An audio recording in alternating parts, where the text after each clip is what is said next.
नमस्कार, श्रुतियोग न्यूज देख रहे हैं आप। मैं आपके साथ प्रिया।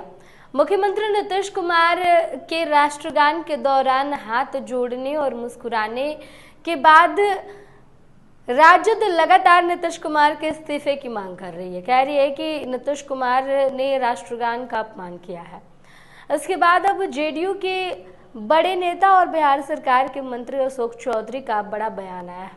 उन्होंने कहा है कि नीतीश कुमार को नीचा दिखाने की कोशिश विपक्ष की तरफ से की जा रही है। विपक्ष के पास अब कोई मुद्दा नहीं बच गया है, कोई इशू नहीं बच गया है, इसलिए ये लोग इस मुद्दे को ऊपर उठाना चाहते हैं और इसको दिखाना चाहते हैं कि इसके अलावा और कोई मुद्दा ही नहीं है। विपक्ष जो 5 पार्टियों के प्रदेश अध्यक्षों का बैठक हुआ है एनडीए का, उसके बैठक को देख करके कार्यकर्ताओं के जोश को देख करके दड़ी हुई है और यही डर है जो विपक्ष का दिखाई दे रहा है। जो नीतीश कुमार के बारे में ये लोग बातें कर रहे हैं, नीतीश कुमार से ज्यादा बिहार के बारे में और कौन सोच सकता है? नीतीश कुमार से बड़ा राष्ट्रभक्त और कौन हो सकता है?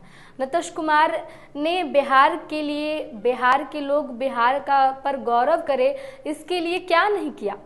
नीतीश कुमार ने राजकीय गीत बनाया, राजकीय हर चीज़ को दर्जा दिया। उन्होंने हर तरह से बिहार का विकास किया है और ऐसे नेता पर ये लोग उंगली उठाते हैं। इन्हें सोचना चाहिए। खुद तो आधी उम्र के होकर के भी प्रगति यात्रा पूरी नहीं कर पाए, लेकिन नीतीश कुमार इस उम्र में भी उन्होंने बिहार का पूरा यात्रा किया। प्रगति यात्रा करके उन्होंने कैबिनेट में जो जो दिक्कतें जहां जहां से देखी थी, उसमें सब चीज़ों को पास करवाया और बिहार के लिए काम किया। क्या कुछ कह रहे हैं अशोक चौधरी? आइए उनके इस बयान को आपको सुनाते हैं। क्या लगता है मुख्यमंत्री नीतीश कुमार की आपकी क्या टिप्पणी पर ये? देखिए, पीछे करो ना भाई। ठीक है कि जिस व्यक्ति ने अपने शासनकाल में बिहार की परंपरा और इतिहास के लिए बिहार दिवस का आयोजन किया, 55 साल तक जिन लोगों ने इस बिहार पर राज किया, उनको कभी चिंता नहीं हुई कि बिहार की अस्मिता के लिए हम बिहार अवतरण दिवस मनाने का काम करें। जब बंगाल से बिहार अलग हुआ और उस तारीख को माननीय नेता ने न सिर्फ बिहार दिवस मनाया, बिहार गान और बिहार गीत का इस प्रदेश की भावी पीढ़ी को अपने बिहार के प्रति कैसे गौरव का अनुभव महसूस हो, उसका बोध कराने के लिए उस नेता के बारे में जिस तरह से, क्योंकि ओपोजिशन के पास अब कोई इशू नहीं रह गया है, प्रगति यात्रा, नीतीश कुमार की प्रगति यात्रा के बाद और माननीय हमारे जो 5 हमारे प्रदेश के अध्यक्ष हैं, उनके कार्यकर्ताओं की बैठक के बाद पूरा विपक्ष जो है हताश और निराश है। तो वो उन सब इश्यूज को इशू बनाने का कोशिश कर रहा है जो बिहार के चुनाव में इशू है ही नहीं। नीतीश कुमार को हिंदुस्तान के जनमानस के लिए भारत सरकार के केंद्रीय मंत्री रहे हों, बिहार सरकार के 20 साल से मुख्यमंत्री रहे हों, किसी व्यक्ति ने न कोई ईमानदारी पर, न उनके कर्तव्य निष्ठा पर या उनके कार्यशैली पर किसी ने प्रश्न चिन्ह उठाया।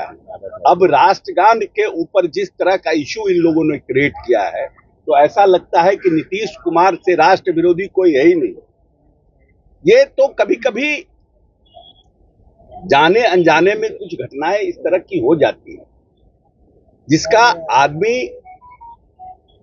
ये बात सत्य है कि नीतीश कुमार के लिए और नीतीश कुमार जैसे नेता के लिए अगर जिस शब्दों का ये लोग प्रयोग विपक्ष कर रहा है, ये खुद जिसके थाली में 75 तो छेद है, जिनका नेता से लेकर के उनका पूरा परिवार किस तरह से भ्रष्टाचार के अखंड उसमें डूबा हुआ है, वो लोग आज नीतीश कुमार पर टीका टिप्पणी कर रहे हैं। नीतीश कुमार के राष्ट्रभक्ति, नीतीश कुमार के प्रदेश के राज्य के प्रति भक्ति, राज्य की आने वाली पीढ़ी के प्रति उनकी संवेदनशीलता, इस पर कोई प्रश्न चिन्ह उठा सकता है? ये बिना इशू का इशू उठा करके नीतीश कुमार को नीचा गिराने का विपक्ष की साजिश। माफी मांगने की बात कह रहे हैं तेजस्वी यादव। राबड़ी देवी ने कहा है कि नीतीश कुमार अगर अस्वस्थ है तो अपने बेटे को मुख्यमंत्री बना दें। इसलिए कि नीतीश कुमार हमेशा परिवारवाद के विरोध में बात करते हैं, तो वो लोग तो चाहते हैं कि इसमें नीतीश कुमार को घेरा जाए। ये तो निर्णय नीतीश जी को करना है ना, कब उनके बेटे आएंगे, कब वो आएंगे। नीतीश जी पूरी तरह से प्रदेश के शासन पर उनका ग्रिप है, और जिस तरह से आज तक उनसे आधे उम्र के लोगों ने भी बिहार की यात्रा पूर्ण नहीं की, जो लोग मुख्यमंत्री के दावेदार हैं, लेकिन माननीय मुख्यमंत्री ने पूरे प्रगति यात्रा में पूरे बिहार का दौरा किया। सभी जगह जिन जिन योजनाओं की आवश्यकता थी, जो लोगों का डिमांड था, उसको स्वयं विजिट किया, और उसके बाद उस विजिट करने के बाद उन योजनाओं को उन्होंने कैबिनेट से अप्रूवल दिया। इससे पूरी तरह से विपक्ष हताश और निराश है। इसीलिए बेलगाम चीजों पर, बेबुनियाद चीजों पर, जिस पर इस चुनाव को कहीं कोई मतलब नहीं है, उसको उठा करके नीतीश कुमार को नीचा गिरा। मंत्री जी, आपको नहीं लगता कि राष्ट्रगान का अपमान हुआ है? आपको नहीं लगता कि राष्ट्रगान का अपमान हुआ है? तेजस्वी यादव ने कहा है पूरा देश, आपको नहीं लगता कि राष्ट्रगान का अपमान हुआ है? तेजस्वी यादव के हम स्पोक्स पर्सन हैं, जो तेजस्वी यादव कहेंगे। आपको नहीं लगता कि राष्ट्रगान का अपमान हुआ है? नीतीश कुमार से बड़ा इस हिंदुस्तान में कोई देशभक्त नहीं है, जो बिहार की अस्मिता और देश की अस्मिता के लिए हमेशा पूर्णतः संघर्षरत रहे और पूर्णतः उनके लिए काम करेगा। तो सुना आपने तेजस्वी यादव के सवाल पर जवाब देते हुए अशोक चौधरी ने कहा कि आधे उम्र के हो गए हैं, इसके बावजूद भी पूरा यात्रा बिहार का कंप्लीट नहीं कर पाए। लेकिन नीतीश कुमार उनसे दोगुने उम्र के होकर के भी पूरा बिहार प्रगति यात्रा में कवर करते हैं, जाते हैं और वहां से जाकर तमाम समस्याओं को देखकर आकर और कैबिनेट में उनको पास करवाते हैं। नीतीश कुमार ऐसे नेता हैं जिन्होंने बिहार के लिए क्या नहीं किया। ऐसे नेता के बारे में इन लोगों ने जिस तरीके के शब्दों का इस्तेमाल किया वो सरासर गलत है। नीतीश कुमार से बड़ा राष्ट्रभक्त भला कौन हो सकता है। कुछ कुछ चीज़ें हो जाती हैं जब लोगों का ध्यान नहीं जाता है, इस दौरान कुछ गलतियां हो जाती हैं, कुछ चीज़ें हो जाती हैं, लेकिन ये इतना बड़ा इशू नहीं है जितना बड़ा इशू विपक्ष इसको बना रही है, क्योंकि विपक्ष के पास कोई और इशू नहीं है।